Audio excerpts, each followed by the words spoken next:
Assalamualaikum warahmatullahi wabarakatuh. Halo dulur, perkenalkan nama saya Agung Dwi Nugroho dari Universitas Ahmad Dahlan Yogyakarta. Sedulur, apakah sudah tahu tentang pangan lokal, B2SA, dan food waste? Penasaran? Tonton yuk video ini. Menurut informasi dari Balai Besar Pengawas Obat dan Makanan Yogyakarta, bahwa banyak produsen yang mengalami penyimpangan dalam proses penanganan pangan. Hal ini menyebabkan produk menjadi gagal, sehingga harus dibuang karena tidak sesuai dengan standar yang telah ditetapkan. Selain itu, food waste juga terjadi karena kesalahan penanganan saat penyimpanan atau saat pengiriman produk. Kesalahan ini menyebabkan produk menjadi menurun kualitasnya sehingga akhirnya dibuang. Sedangkan kesalahan utama konsumen yang menyebabkan terjadinya food waste adalah membeli tidak sesuai kebutuhan, sehingga terjadi penumpukan makanan yang akhirnya tidak sempat dikonsumsi.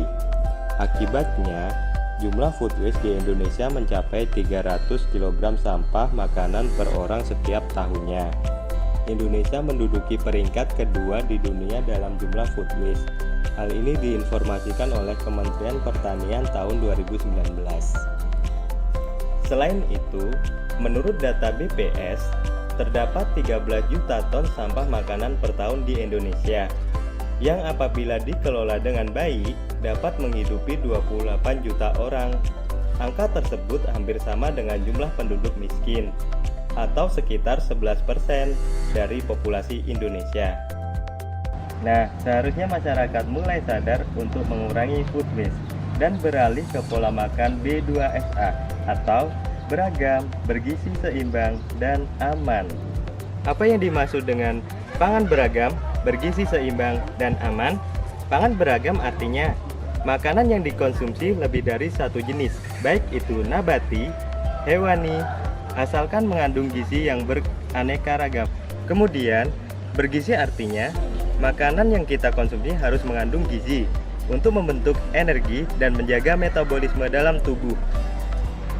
Seimbang artinya makanan yang kita konsumsi harus memiliki gizi yang seimbang. Kemudian aman. Aman artinya pangan yang terhindar dari 3 bahaya, yaitu bahaya kimia, bahaya fisik, dan bahaya biologi, yang tentunya dapat merusak kandungan gizi dalam makanan. Selain permasalahan food waste dan pola pangan masyarakat, ketahanan pangan akan tetap menjadi permasalahan pokok di sebagian besar negara dunia. Seiring dengan semakin besar jumlah penduduk, khususnya di Indonesia, dikarenakan adanya peningkatan daya beli dan dinamika iklim global. Upaya membangun ketahanan pangan dapat dimulai dari lingkup keluarga. Salah satunya dapat dilakukan dengan memanfaatkan sumber daya yang tersedia, di antaranya melalui pemanfaatan lahan pekarangan. Lahan pekarangan memiliki potensi dalam penyediaan bahan pangan keluarga, mengurangi pengeluaran rumah tangga, selain praktis karena mudah dikelola, juga aman karena perawatannya bisa dilakukan tanpa memakai pestisida.